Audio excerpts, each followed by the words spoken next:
On the Sabbath, July 24, in the year 1915, some 4,500 citizens of Battle Creek came to the Dime Tabernacle that once stood on this site to say their final farewells to a little 87-year-old lady.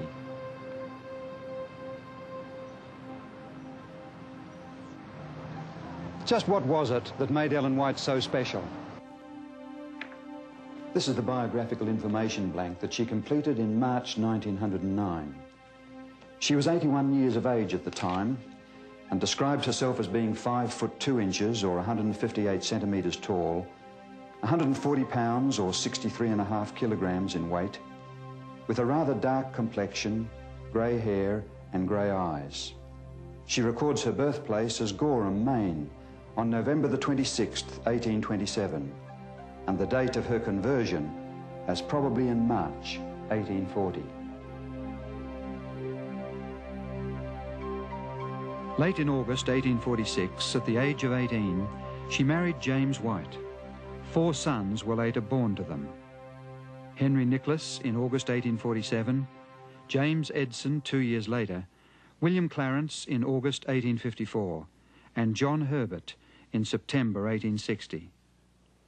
While such information is interesting, it doesn't give us any real insight into how she related to others, or how she handled the disappointments and frustrations of her life. As God's messenger, did she have to experience sorrow and ill health, or battle with appetite in the same way as most of us do?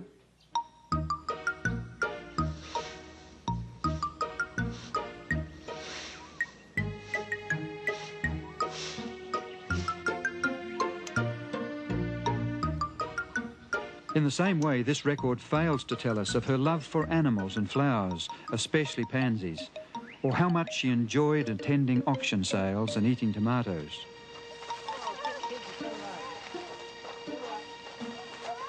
It does not tell us of the countless days spent mothering other people's children, or of her cheerful visits to her neighbours with products from her garden and practical advice for the sick. In fact, such information tells us very little at all about Ellen White as a wife and mother. If you had lived in Topsham, Battle Creek, St Helena or here in Cooranbong, and known her as a neighbour or friend, how would she have impressed you? Topsham in the state of Maine, USA, is a town some 40 minutes' drive to the northeast of Gorham, where Ellen White was born. Here stands the home that once belonged to Stockbridge Howland, a successful engineer and a prominent early Seventh-day Adventist.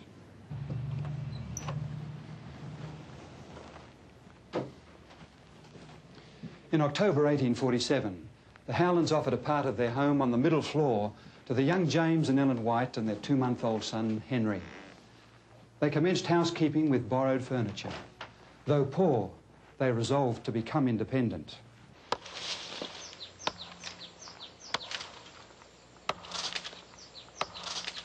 James White worked hauling stone on the railroad and chopped cordwood in the forest, for which he was paid the handsome sum of 50 cents a day.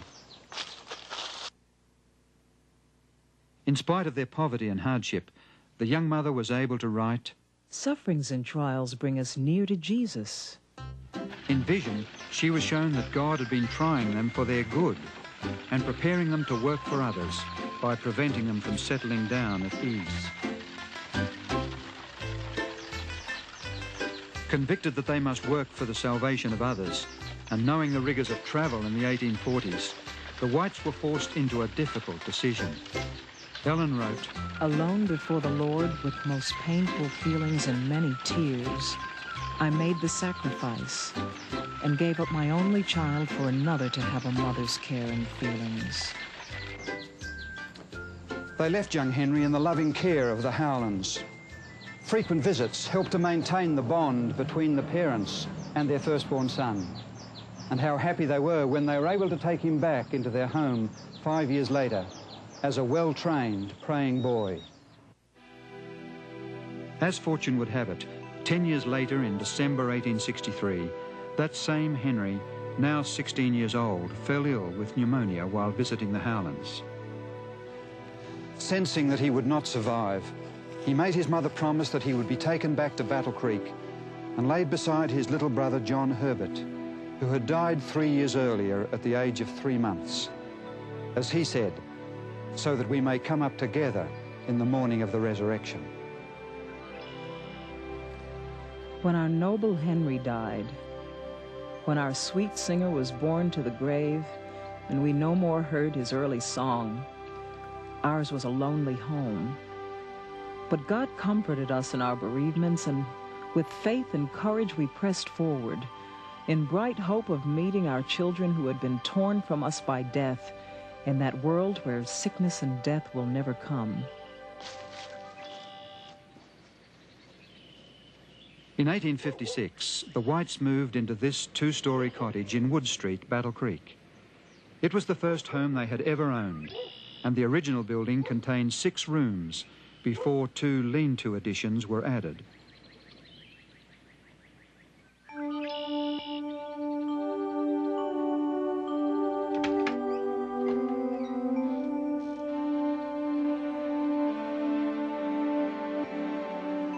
The front room on the ground floor served as a parlour and sitting room. Today a museum, it served then as the room where the family assembled for morning and evening worship. In 1859, Ellen White began to keep a daily journal. It provides many glimpses of life in the White home here in Wood Street. It mentions making a pair of pants and a coat for her son Edson, aged 9. Sunday, March 6, records her making a dress. After cutting it out and beginning to sew, things went wrong, and she took it all to pieces and made it over.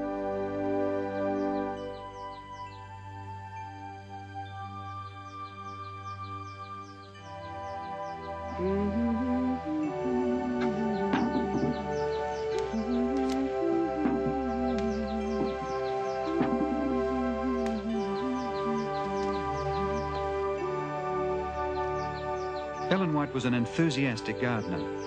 Her diary tells of planting out currant and raspberry bushes and strawberry plants.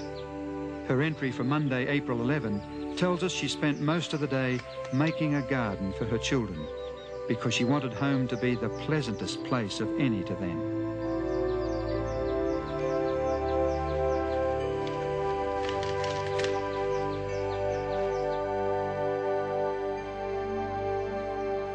The White home was always open to visitors, and at times it seemed to the family that they operated a free hotel. A diary entry in June tells of 35 eating at their table. The day after, Ellen wrote one brief sentence. We were all much worn out.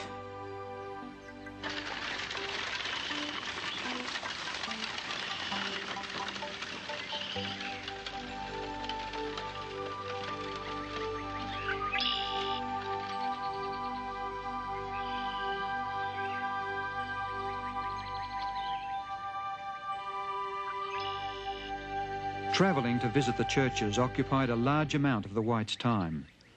During extended travel, Ellen did not forget her children and kept in close touch with them by frequent letters.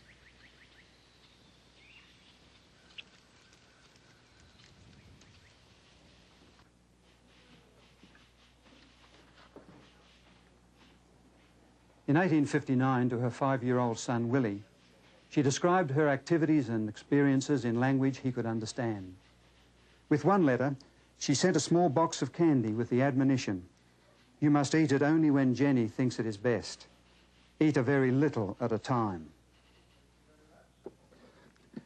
And to her 18-year-old son, Edson, she wrote in 1868, "I was disheartened, and so was your father, to see you so ready to put on a coat which cost $26, merely to walk down to the office. Edson, I am sorry that you do not manifest more care in regard to your clothing."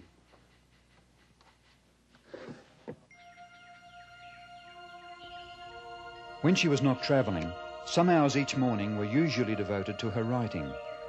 In the afternoons, sewing, mending, knitting, or occasional shopping trips to town, or visits with sick neighbours occupied her time. After receiving the vision concerning health in 1863, the Whites returned to their home, determined to put into practice what she had been shown. Little did she realise how hard the battle with appetite would be.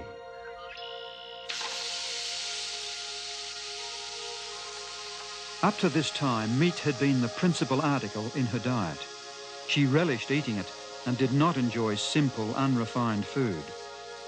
What is more, she believed that she needed meat for strength because her health was poor and she often fainted several times a week.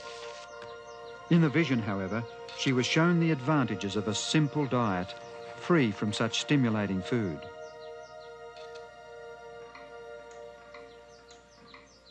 She instructed her cook not to serve meat anymore.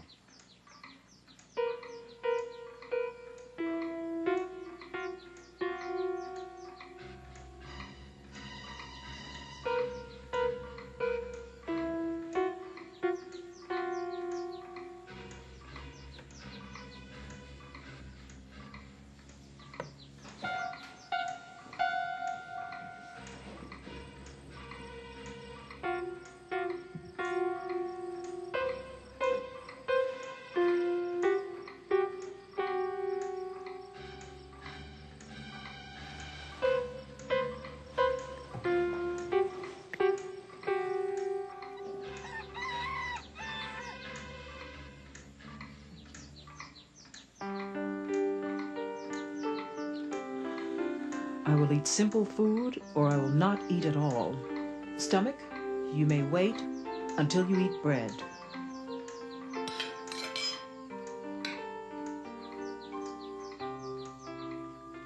Her success in this battle brought immediate benefits.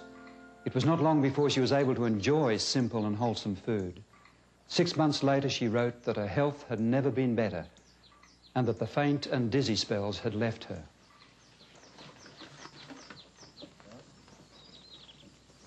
In 1867, the Whites moved to Greenville in northern Michigan. For 2 years, James had been very ill from stress, overwork, and the effects of a stroke. His sickness persuaded his wife to take some unusual measures in an attempt to help him regain his health. Although the physicians at the Water Cure Institution in Dansville had warned James that physical activity could lead to another stroke, his wife had been shown in vision that without physical and mental activity, he could not hope to recover. In the midsummer of 1867, she saw an opportunity to involve her husband in some physical exercise. While the hay was drying in the fields, she visited their neighbours and persuaded them to say that they were too busy with their own harvesting to help her husband when he asked for their assistance. Reluctantly, they agreed to cooperate. According to plan, when the request was made, James White was very disappointed at the response. His wife, however, spoke up. Let us show our neighbors we can work ourselves. As they passed by, the locals were surprised to see the lady who had been recently conducting public meetings, pitching hay on the wagon, treading it down, and building the stack as she worked with her husband and son, Willie. But more importantly, her innovative strategy helped restore her husband's health and strength. Due to the primitive state of photography at the time, no photograph exists of Ellen White smiling, although one artist has drawn this picture based on an early photo. In actual fact, Mrs. White was anything but morose. She was known to enjoy a hearty laugh at an amusing situation or a nice turn of words. Like many of us, she gained weight with age. When a friend in Japan sent her a knitted vest-like garment called a hug-me-tight, she found it much too small. She wrote expressing her great appreciation for the gift and added wryly, But there's a great deal more to Sister White than most people think. James and Ellen White lived in Battle Creek much of the time until 1881. Their marriage was a happy one, and they shared a very tender relationship, in spite of the strength of their personalities and some occasional differences of opinion. For like the biblical prophets, Ellen White was not without her faults. In 1876, she had occasion to write to her husband. I am not free from mistakes and errors in my life. Had I followed my Savior more closely, I should not have to mourn so much my unlikeness to his dear image. Again I say, forgive me, every word or act that has grieved you.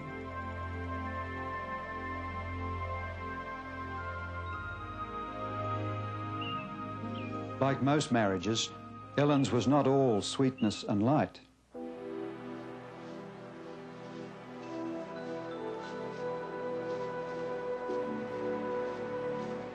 When James died prematurely in Battle Creek in 1881 at the age of 60, Ellen White felt the loss deeply.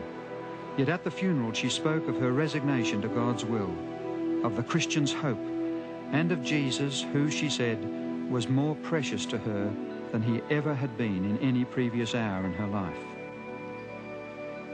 James White was buried in Oak Hill Cemetery, Battle Creek, near his two sons.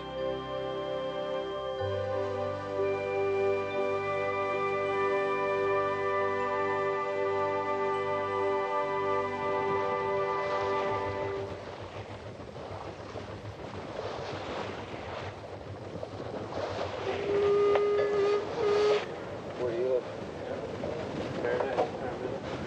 Where? West. 10 years later, in 1891, Ellen White sailed for Australia. Unfortunately, she soon fell ill with malarial fever and inflammatory rheumatism.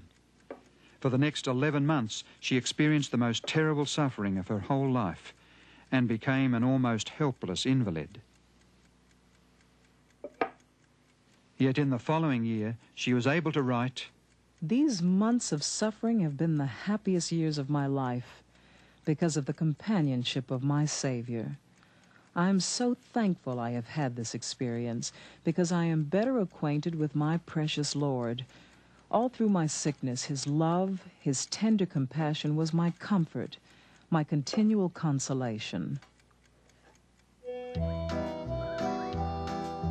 One reason why she had come to Australia was to help in the setting up of a school.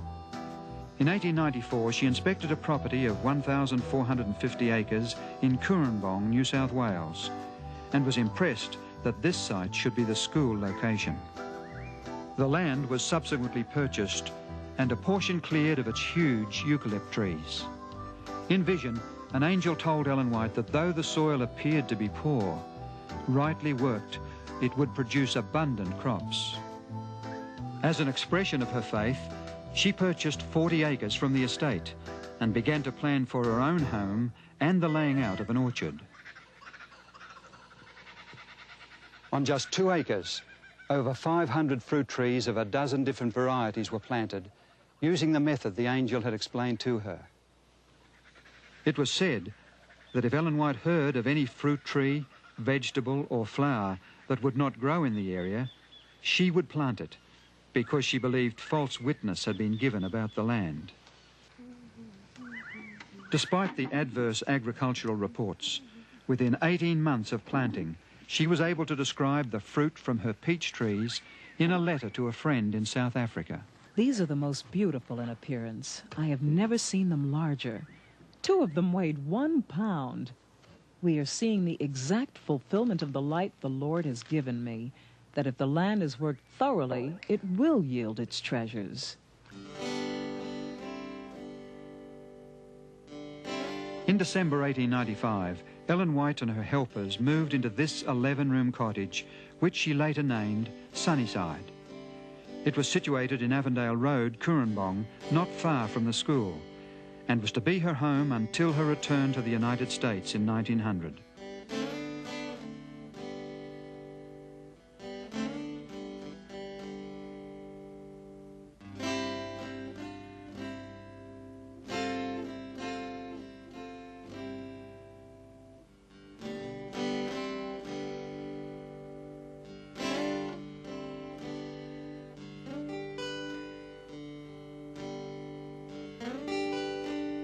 It was here that she received many prophetic dreams that helped guide the Seventh-day Adventist Church, not only in Australia, but also in America and in other countries.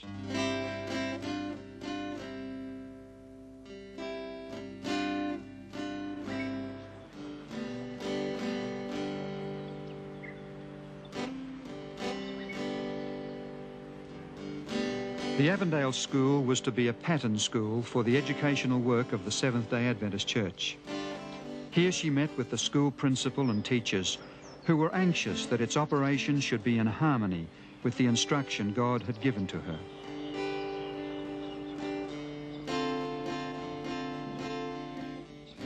Here at Sunnyside in 1898, she completed her book on the life of Christ, The Desire of Ages. She also cared for her grandchildren here, as well as for other children needing a home.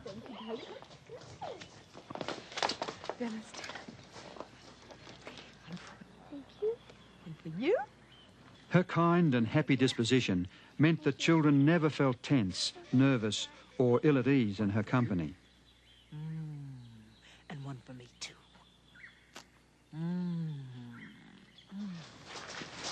Good morning, brother. Morning, Sister White. It was here, too, that she cared for the needs of the sick in the surrounding district. She often gave food from her own garden and orchard, along with clothing and money, to those in need. Pull up, Rose.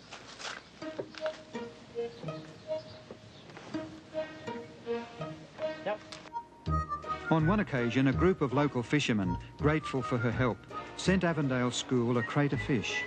The cook, accustomed to serving vegetarian meals, wondered whether she should throw them out. Ellen White responded, "Of course not. Aren't there people in the community who would be thankful for them? Send them the fish with our compliments." She then wrote a letter of thanks to the fishermen for their kindness, expressing her appreciation of the thought behind the gift. Before she left Sunnyside in Australia in late August 1900, a beautiful velvet-bound autograph album was presented to her in the Kurumbong Church. The handwritten messages came from churches and individuals expressing appreciation, friendship and love. It also included pictures of churches, portraits of friends and scenes from her Sunnyside home. One page was even reserved for shots of her watchdog, Tiglath-Pileser.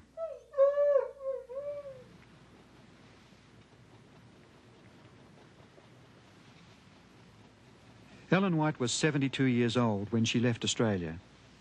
On the journey to America, she was concerned about where she would find a home. But 2 days before the ship docked in San Francisco, God assured her in vision that he had a refuge prepared for her, where she would have quiet and rest.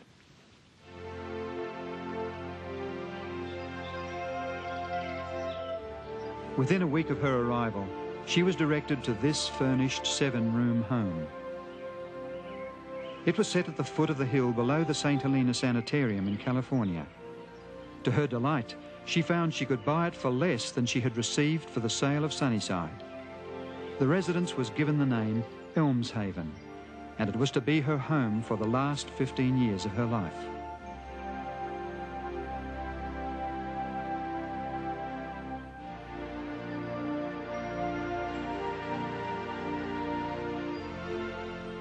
Ellen White's granddaughter, Mrs. Grace Jacques, recalls those happy times with her grandmother at Elmshaven.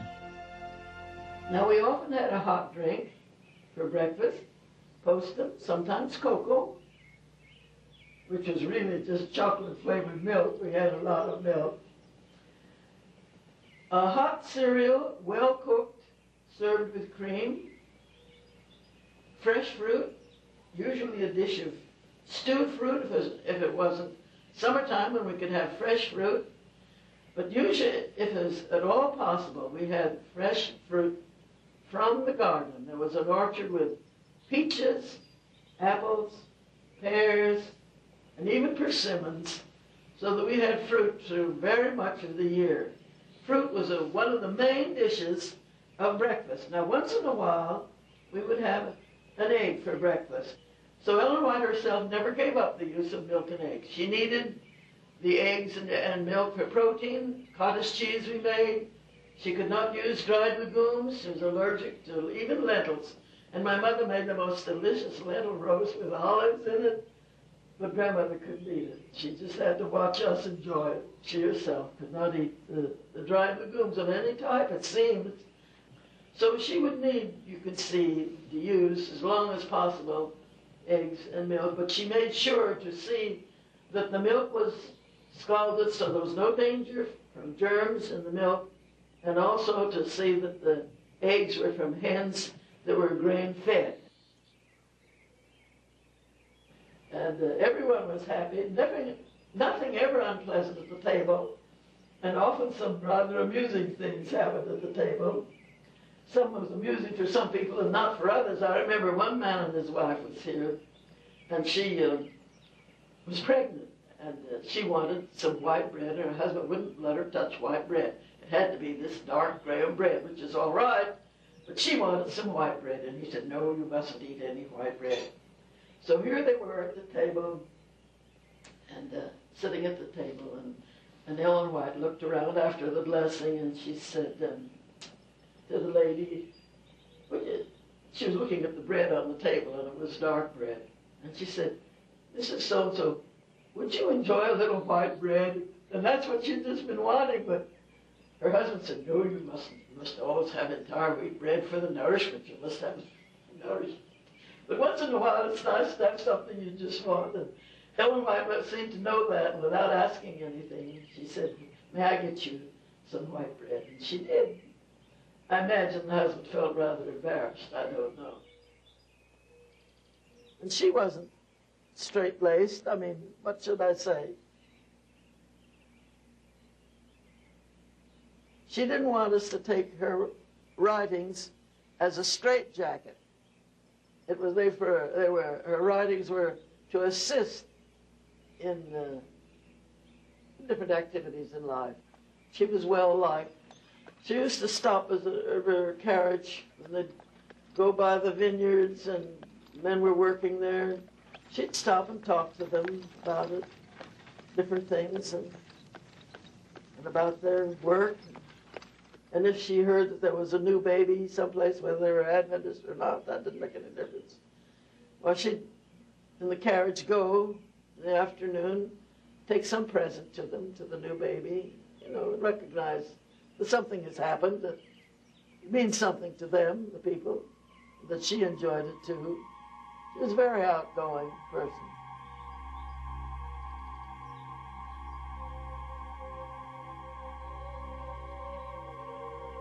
Many times the angels came to this room, and stood by her side and instructed her.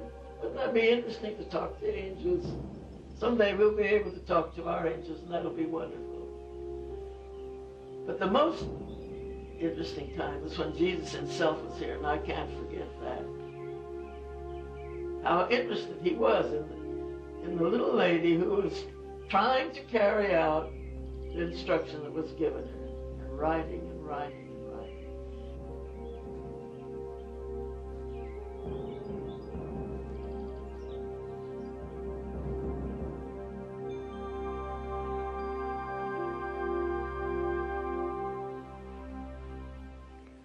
Elmshaven today is much the same as it was when Grace used to visit her grandmother here.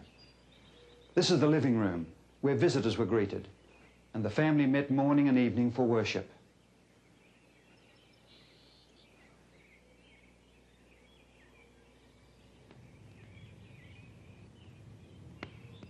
Ellen especially loved this fireplace, with its brown tiles depicting the legend of King Arthur and his knights.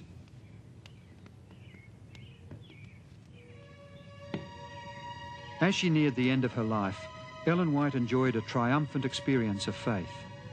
She knew Jesus as her Saviour and friend, and looked forward to the home in the new earth that she had seen many times in vision. Often as she moved around her home, she could be heard singing the words composed in 1845 by William Hyde. He had written them after hearing her account of her first vision of heaven given in December 1844. The last part of the song she especially loved. We'll be there in a little while. We'll join the pure and the blessed. We'll have the palm, the robe, the crown, and forever be at rest. It was while entering her writing room on a Sabbath morning in February 1915 that she tripped and fell, her hip broken.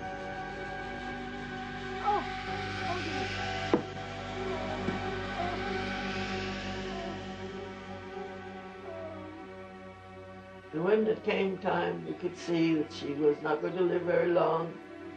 We sent for my sister Mabel, who was Dean of Women at Loma Linda, to come and be here at the time. So they put the head of the bed by the fireplace, and we all gathered around. And she breathed less and less deeply, and just finally stopped breathing. There was no struggle. We wondered if she would say something. You always wonder, will people say something at last? But she didn't. She had already said what she wanted to say. She said, "I know in whom I believe." There was no panic. So she just quietly stopped breathing. In July, at, what time is it by that clock? 3:45.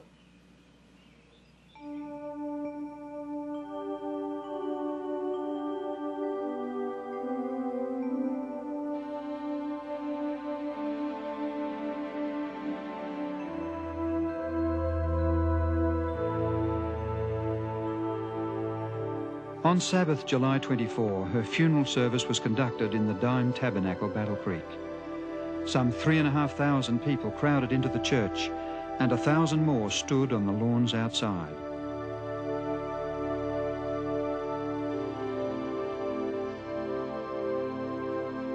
Ellen White lies buried in the family plot in the Oak Hill Cemetery, Battle Creek, beside her husband and other members of her family. Together they wait for the resurrection morning.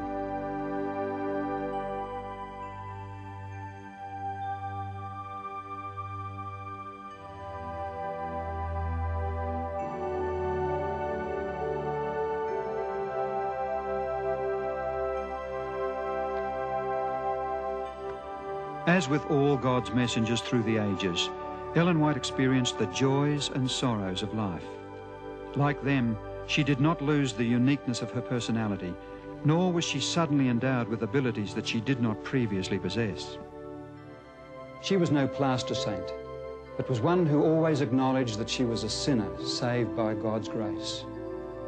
Like the prophets before her, she struggled with temptation, mourned her unchristlike character, possessed at times a faulty memory, had her likes, dislikes, and her own tastes of dressing and homemaking.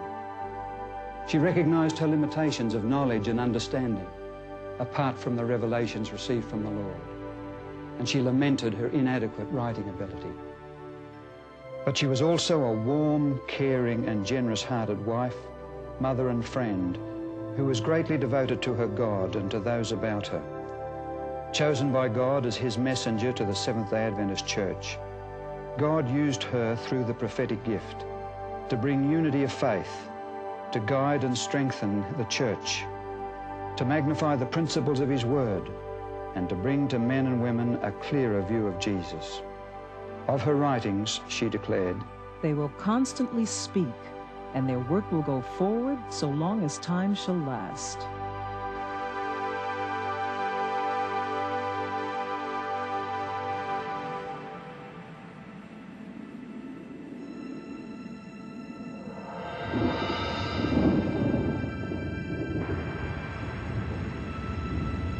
A great and wondrous sign appeared in heaven.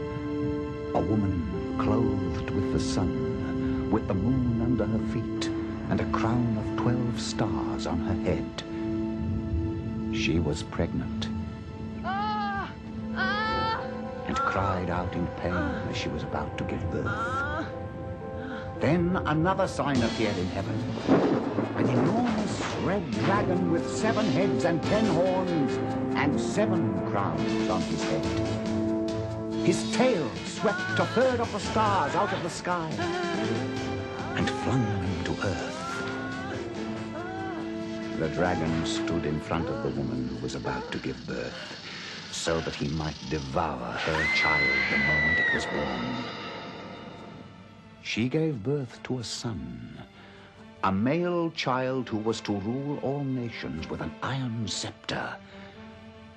And her child was caught up to God and to his throne. And there was war in heaven. Michael and his angels fought against the dragon, and the dragon fought back. But he was not strong enough. he lost his place in heaven. The great dragon was hurled down. That ancient serpent called the devil or Satan, who leads the whole world astray. He was hurled to the earth, and his angels with him. When the dragon saw that he had been hurled to the earth, he pursued the woman who had given birth to the male child. The woman fled into the desert to a place prepared for her by God, where she might be taken care of for 1,260 days.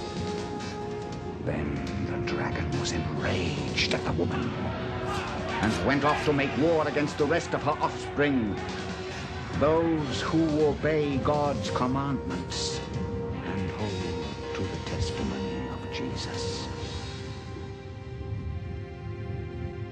These dramatic words of Revelation chapter 12 describe the most momentous war this universe has ever witnessed, the conflict between Christ and the forces of good and Satan and his cohorts of evil. The origin, progress, and glorious climax of this great controversy story were also revealed to Ellen White in a 2-hour vision given her on Sunday, March 14, 1858, in Lovett's Grove, now known as Bowling Green, Ohio. She was told to write out what she had seen, but she was also warned of the consequences, for Satan would make strong efforts to prevent her. The assurance was given her, however, that God's angels would not leave her in the conflict. She soon discovered what this meant. The next day, James and Ellen White left Bowling Green and took the train for Battle Creek, Michigan. On the way, they made plans to write out and publish what she had seen.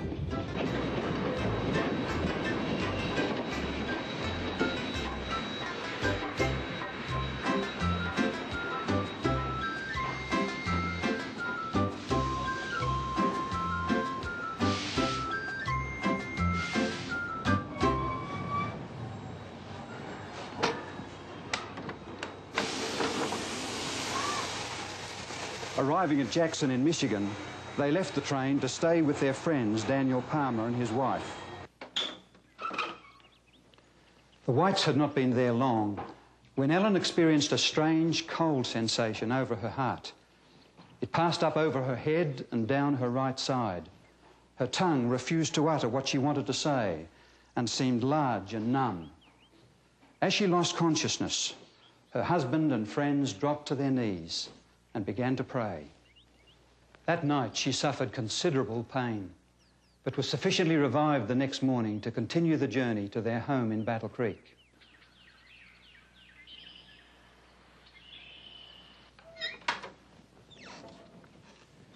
Ellen White was carried up these stairs to her bedroom, where for several weeks she could not feel the touch of the hand or the coldest water poured on her head.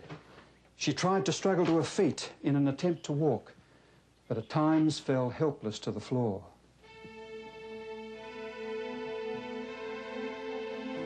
In this condition, she started to write on the great controversy.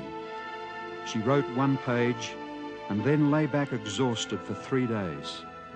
Picking up her pen, she wrote another page only to be forced to rest again. This went on for weeks, but gradually the writing became easier and faster.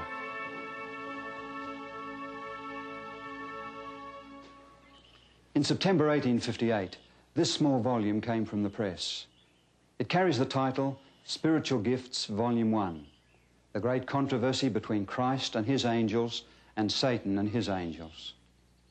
It contains 41 chapters, beginning with the fall of Satan and concluding with the second death. During the remaining 57 years of her life, Ellen White received other visions concerning the great controversy story. She also studied the writings of historians that provided her with dates and details of minor importance not presented in the visions. These, together with her knowledge of the Bible, enabled her to greatly enlarge her initial account and write out a connected history of what she had seen. Finally, these 5 volumes in the Conflict of the Ages series containing 3,600 pages, set forth most completely the origin, progress, and final acts in the great drama of the ages. In the introduction to her book, The Great Controversy, Ellen White explains why the scenes of the long-continued conflict between good and evil were revealed to her, and why she was instructed to make it known to others. In the great final conflict, Satan will employ the same policy, manifest the same spirit, and work for the same end as in all preceding ages. That which has been will be, except that the coming struggle will be marked with a terrible intensity such as the world has never witnessed. The issues in that struggle and the final acts in the great controversy of the ages are portrayed in Revelation chapters 13 and 14. Revelation 13 predicts that all the earth's inhabitants will finally be brought to a decision of submission and allegiance to either Christ or Satan. To prepare for this last great crisis, God sends a threefold message of warning described in Revelation 14. It is to be preached to every nation, tribe, language, and people, for every human being must be given the opportunity to make the ultimate choice. Worship the Creator, or worship the power identified as the beast, the ultimate counterfeit of truth, and the dragon, Satan, who gives to him his power, his throne, and his great authority. According to Revelation 14, this message is not sent, however, until God's great final judgment commences in heaven. Right on time, a people arose to proclaim that that judgment hour had come. William Miller heralded the soon return of Christ. Hiram Edson pointed to the beginning of Christ's final work of judgment in the heavenly sanctuary in 1844. Rachel Oakes shared the knowledge of the seventh-day Sabbath that had been preserved down through time. And Joseph Bates saw its prophetic significance in preparing a people for the coming of the Lord. To Ellen White was given the testimony of Jesus, the prophetic gift, to provide guidance and direction in the proclamation of the everlasting gospel. Through her visions, God directed in the founding of a worldwide program of schools, colleges, hospitals, health food factories, publishing houses and churches. All these are dedicated to the sharing of the good news of God's great love and of Christ's soon return. From every nation under heaven, people are responding to God's call to worship Him as the Creator and Redeemer. The Bible identifies them by their faithfulness to Jesus and their keeping God's commandments expressed in their love to God and their fellow man.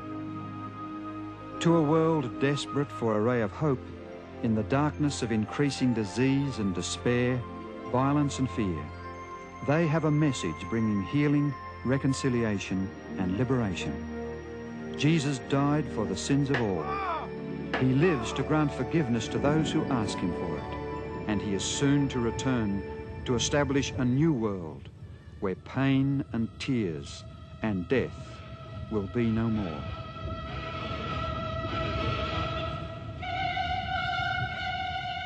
Soon there appears in the east a small black cloud. It is the cloud which surrounds the Savior.